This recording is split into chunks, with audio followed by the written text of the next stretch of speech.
জগতে সবাই জানে আর রাবণ হচ্ছে অত্যাচারী ব্যভিচারী, যে তার মতো পাষণ্ড এই ত্রিভুবনের মধ্যে কারণে আমা যে কিনা সীতামাকে হরণ করেছিল, তাই তো তার পাপ। কিন্তু বাবা যে রথে, যে পুষ্পক রথে সীতা দেবীকে নিয়ে ও চলে গিয়েছে লঙ্কার মধ্যে, যদি ওই রথকে সীতা দেবী একবার বলতেন, হে রথ তুমি আমাকে নিয়ে ওই লঙ্কায় যেও না, এখনই তুমি এখানে থামো, তাহলে ওই রথের কোনো সাধ্য নেই যে ওই রথটা সীতা দেবীকে নিয়ে যেতে পারে। তাহলে কারণ কি? সীতা দেবীকে বিবাহ করার জন্য জনক রাজা স্বয়ংবরের আয়োজন করেছিলেন। আর ওই স্বয়ংবরের আয়োজনের মধ্যে তিনি বলেছিলেন যে একটা হরধনু যে ভঙ্গ করতে পারবে তার কাছেই সীতা দেবীর বিবাহ দিবেন, সীতা দেবীর বিবাহ দিবেন। কিন্তু বাবা অন্যরা আছে ওনাদের গলায় দেন।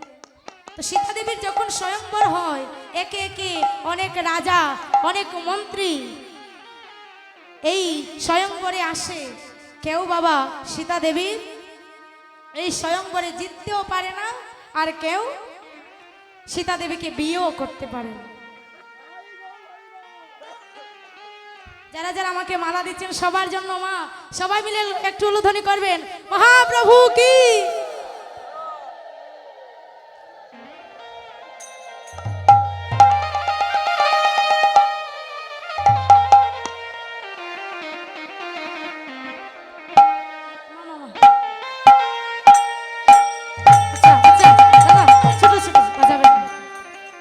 আমি ব্যাখ্যাটা যখন তুলেছি তাহলে বলেই ফেলি। তখন সীতা দেবী মনে মনে প্রশ্ন করেছিলেন, মহাদেবকে তিনি প্রার্থনা করেছিলেন যে হে প্রভু তুমি হচ্ছে পরম বৈষ্ণব, আর আমার যদি বিবাহ হয়, আমার যদি বিবাহ হয়, যার সাথে আমার বিয়ে হবে আমি তার বাড়িতে গিয়ে বৈষ্ণব সেবা দেব। তখন হরধনু ভঙ্গ করলেন ভগবানের রামচন্দ্র। বিবাহের পরে আজকে রামচন্দ্রকে বলছে সীতা দেবী যে প্রভু গো, অপ্রভু যখন আমার বিবাহ হয়নি তখন আমি মনে মনে একটা মানসিক করেছিলাম, মেনেছিলাম মহাদেবের কাছে যদি আমার বিবাহ হয় আমি আমার স্বামীর গৃহে গিয়ে আমি বৈষ্ণব সেবা দেব। এবার ত্রেতা যুগে বৈষ্ণব বলতে কেউ ছিল না, তো রাম চলে গিয়েছেন মনি ঋষিদের কাছে গিয়ে বলছে, বাল্মীকি মনি ঋষি যারা আগেকার বাল্মীকি মনি যারা ছিলেন, বাল্মীকি মনি তাদের কাছে গিয়ে বলছেন, হে মনিবর আপনারাই বলেন যে এই ত্রেতা যুগে কে পরম বৈষ্ণব আছে যাকে সেবা দিলে আমার স্ত্রীর মনোবাসনা পূর্ণ হবে। তখন তারা বলেছিল, শোনো রাম, এই ত্রেতা যুগের মধ্যে যদি কোনো বৈষ্ণব থাকে সে পরম বৈষ্ণব হচ্ছে একমাত্র রাবণ, আর তুমি যদি ওই রাবণকে এনে বৈষ্ণব সেবা দিতে পারো তবেই তোমার স্ত্রীর যে বৈষ্ণব সেবার যে মনোবাসনা সেটা পূর্ণ হবে। তখন রাম চলে গেলেন রাবণের কাছে গিয়ে বলছে যে হে রাবণ, শুনেছি তুমি পরম বৈষ্ণব, আমার স্ত্রী সীতা দেবী বৈষ্ণব সেবা দান করবে, তো সেই নিমিত্তে তোমার নিমন্ত্রণ, তুমি কৃপা করে আমার বাড়িতে গিয়ে তুমি সেবা গ্রহণ করবে। বাবা ওই যে রাবণ এত পাপাচারী এত দুরাচারী, এই মন্দোদরী বলেছিল যে প্রভু তুমি যে সীতা দেবীকে হরণ করে নিয়ে এসেছো তুমি কি ওই সীতা দেবীকে তাড়াতাড়ি ফিরিয়ে দিয়ে আসো। তখন রাবণ বলেছিল, অগ মন্দোদরী সবাই বলে আমি দুরাচারী পাপাচারী, আমি ভগবানের স্ত্রীকে নিয়ে এসেছি, অগ শোনো আমি শুধু একটাই জানি, আমি যাকে হরণ করেছি সে সীতা দেবী নয়, আমি যাকে হরণ করেছি ওই রামের বউ নয়, আমি যাকে হরণ করেছি সে হচ্ছে আমার শেষেরই দিনের কান্ডারি। হরি বল হরি বল। কেন জানো? ওই সীতা দেবীকে হরণ করার ফলে রাম যখন আমার সাথে যুদ্ধ করতে আসবে আর আমার ওই প্রাণটা আমি রামের চরণে দিয়ে দেব, আমি এই রাক্ষস বংশ থেকে মুক্ত হয়ে যাব। এবার রাবণ বলছে রামকে যে শোনো, আমি তোমার বাড়িতে যাব, সেবা গ্রহণ করব, তবে একটি শর্ত আছে। কি শর্ত? বলে আমি যেখানে সেবা করব আর যেই সেবার যত আয়োজন আছে সব আয়োজন তোমার স্ত্রী সীতা দেবী একা করবে, এবং আমি যে ঘরে সেবা করব সীতা দেবী আর আমি ছাড়া ওই ঘরে কেউ ঢুকতে পারবে না, স্বয়ং তুমিও। তখন রামচন্দ্র বললেন ঠিক আছে তাই হবে। এবার যখন সমস্ত আয়োজন করেছে সীতা দেবী আজকে রাবণকে সেবা দিচ্ছে, এমন সময় রাবণ বলছে মা আমি তোমার হাতে সেবা গ্রহণ করব না। তখন বলছে কেন তুমি আমার হাতে সেবা গ্রহণ করবে না? বলে করতে পারে একটা শর্তে। কেন বাবা? যারা অন্তরের ভক্ত তারা ভগবানকে চিনতে কখনো দেরি করে না। কারণ রাবণ তো চিনতে পেরেছিল যে ওই সীতা দেবী হচ্ছে স্বয়ং লক্ষ্মী আর ওই রাম হচ্ছে পরম ভগবান শ্রীকৃষ্ণ, যা যে শ্রীরামচন্দ্র রূপে এই পৃথিবীতে এসেছে তথাযুগে। তাই আজকে বলছি শোনো মাগো আমি তোমার হাতে সেবা করব। আজকে যেমন আমি একজন বৈষ্ণবের বেশ ধারণ করে আজ তোমার কাছে সেবা গ্রহণ করছি, বাবা আমি একদিন সেই বেশটি এই বৈষ্ণবের বেশ ধারণ করে একদিন তোমার কাছে যাব ভিক্ষা নিতে, তুমি তখন আমায় ফিরিয়ে দিও না। তখন সীতা দেবী বলছিলে যে রাবণ আমি তো জানি তুমি কি চাইছো, তুমি যে কি চাইছো আমি তো জানি, তবে হ্যাঁ আমি কথা দিলাম তুমি যখন আসবে আমি তোমায় সেবা দেব আর আমি তোমার মনস্কামনা পূর্ণ করব, তোমাকে ফিরিয়ে নিয়ে যাব।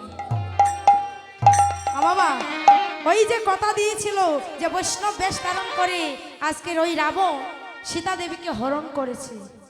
আর হরণ করার পরে যখন ভগবানের রামচন্দ্র সেতু বন্ধন করে বানর সৈন্যদের সঙ্গে নিয়ে লঙ্কায় গেলেন, একে একে সবাইকে তিনি বধ করলেন।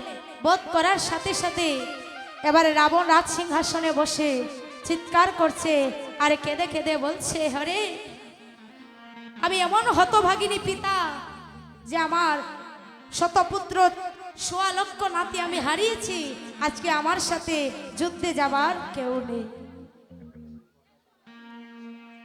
আমার সাথে যুদ্ধে যাবার কেউ নেই। সেই চিৎকার শুনতে পেয়েছে ওই 5 বছরের তরুণ এসে বলছে জেঠু তুমি কাঁদছো কেন? বলে বাবারে আমি কাঁদছি কেন জানিস? যে আমি এমন হতভাগিনী পিতা, আমার চোখের সামনে আমার পুত্র মারা গিয়েছে, আজকে আমি যদি মারা যাই জলপিণ্ডি দেবার মতো আমার এই সংসারে কেউ না। তখন তরুণ বলছে জেঠু তুমি চিন্তা করো না, আমি যাব তোমার সাথে যুদ্ধ করতে। এবার তরুণ গিয়েছে মায়ের কাছে, গিয়ে বলছে মাগো তুমি আমায় সাজিয়ে দাও, আমি আজকে ওই রাম লক্ষ্মণের সাথে যুদ্ধ করতে যাব। বাবা বিরক্ত হচ্ছেন আমার কথায়? আপনারা মনের মতো ভক্ত, এই সমস্ত কথা কিন্তু আমি সব জায়গায় বলি না। তাই আজকে লীলা তো আমরা শুনেছি, সুবল মিলন লীলা আমরা শুনেছি বাবা, কিন্তু একটু ভিতরে প্রবেশ না করলে লীলার মধুর রস আস্বাদন করা যায় না। আর ওই তরুণ গিয়ে বলছে মাগো তুমি আজ আমায় সাজিয়ে দাও, আমি ওই রাম লক্ষ্মণের সাথে যুদ্ধ করতে যাব। মামা আপনার সন্তান যদি এসে বলে মা আমি অমুকখানে এই মায়ের করতে যাব, দেবেন? বলে না রে বাবা, তাও 5 বছরের সন্তান তরুণ মা এবার কাছে বলে তরুণী রে বাবা এত মহারথী, এত রাজা, এত ভীরগণ যে ওই রামের সাথে যুদ্ধ করে জয়ী হতে পারলো না, আর তুই এই দুধের শিশু কি করে জয়ী হবে বাবা? তোকে আমি যুদ্ধে যেতে দেব না।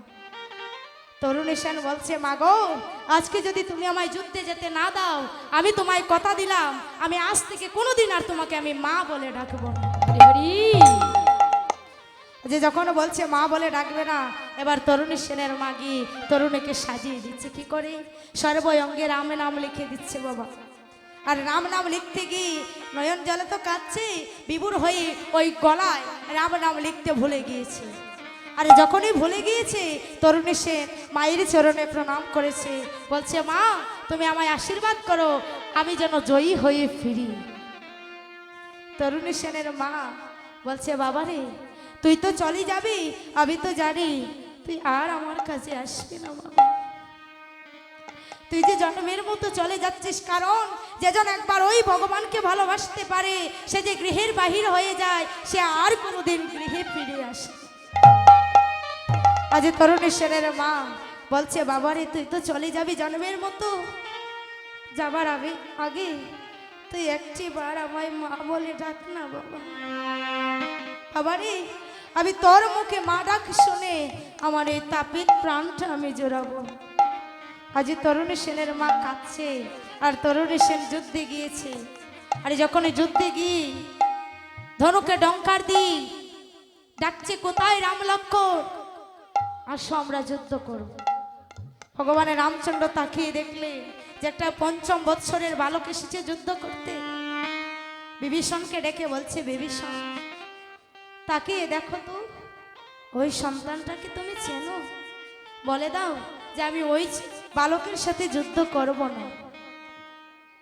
তখন বিভীষণ মনে মনে চিন্তা করছে, হেরে আজকে যদি আমি বলি যে ওই পুত্রটা আমার, তাহলে তো আমার ভগবান আমার পুত্রকে বোধে করবে না। তবে প্রভু তুমি আমায় পরীক্ষা নিচ্ছ, আমি পরীক্ষা অবশ্যই দেব। ও বাবা, রামচন্দ্র কি জানতেন না ওটা যে বিভীষণের পুত্র? কিন্তু ভগবান ভক্তকে পদে পদে পরীক্ষা দেয়।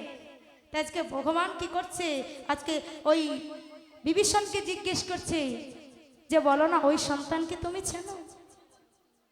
বিভীষণ বলছে, প্রভু আমি ওই সন্তানকে চিনি না। তখন যুদ্ধ আরম্ভ হয়েছে। ভগবানের রামচন্দ্র যে মালা, এই যে তীর নিক্ষেপ করছেন, সেটা গলার মালা হয়ে, ফুলের মালা হয়ে তরুণী সেনের গলায় পড়ে যাচ্ছে। আর ওই তরুণী সেন যে বা নিক্ষেপ করছে, সেটা ফুল হয়ে ভগবানের চরণে গিয়ে পড়ছে।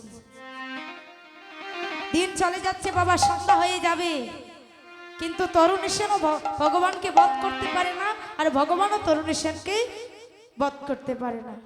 ঠিক সেই সময় আজ বিভীষণকে ডাকছে, বলছে, বিভীষণ বলো না, তুমি তো আমায় অনেক বুদ্ধি জ্ঞান দিয়েছো, তা বলো না কি করলে আমি ওই সন্তানকে বধ করতে পারি।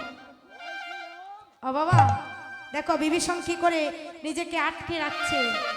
আপনাকে যদি কেউ বলে যে বলো তোমার সন্তানকে কি করে মারবো, আপনি এটা বলবেন? পারলে আপনি বাঁচাবেন। ভগবান বলছে বলো কি করলে মারবো। এবার বিভীষণ বলছে, প্রভু শোনো, চেয়ে দেখো ওই ছেলের কণ্ঠ দেশের মধ্যে রাম নাম লেখা নেই। তুমি যদি ওই ছেলেকে বধ করতে চাও, তাহলে তুমি ওই কণ্ঠ দেশে তুমি বৈষ্ণব বাণ নিক্ষেপ করো। হরি হরি। আরে যেই বৈষ্ণব বাণ নিক্ষেপ করেছে, আজকে তরুণী সেনের মস্তকটা আলাদা হয়ে ভূমিতে পড়ে আছে, আর বদনে হা রাম শ্রীরাম বলে জয়ধ্বনি করছে।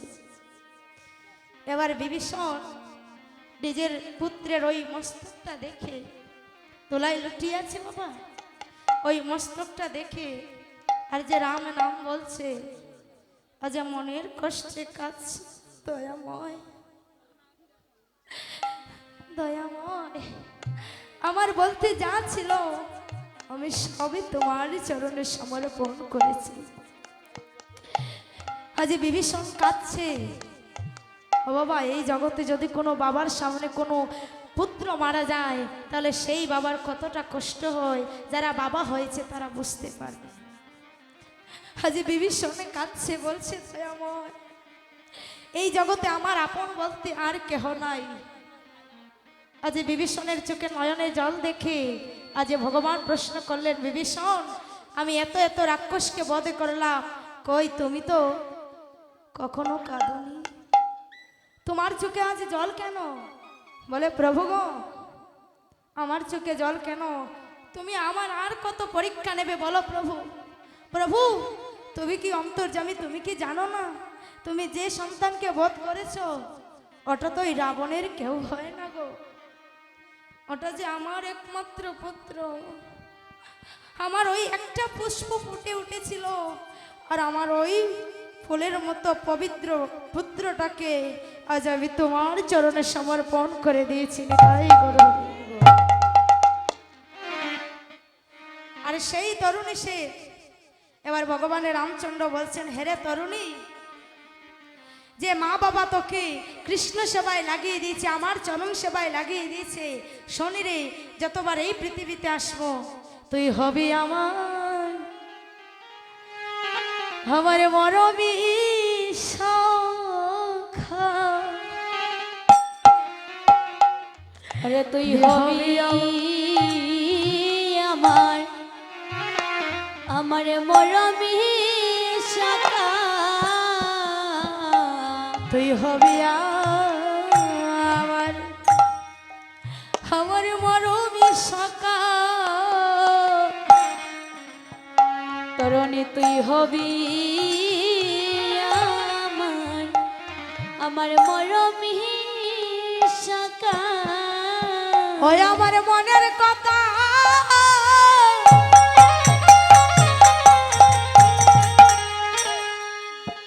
আরে বলিব তরে ওরে তুই হবি আমার আমার মরমি সখা ওরে আমার মনের কথা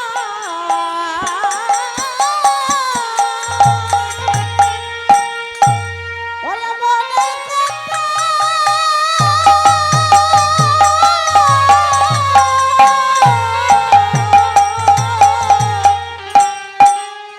আমি বলিব তোরে তুই যে আমার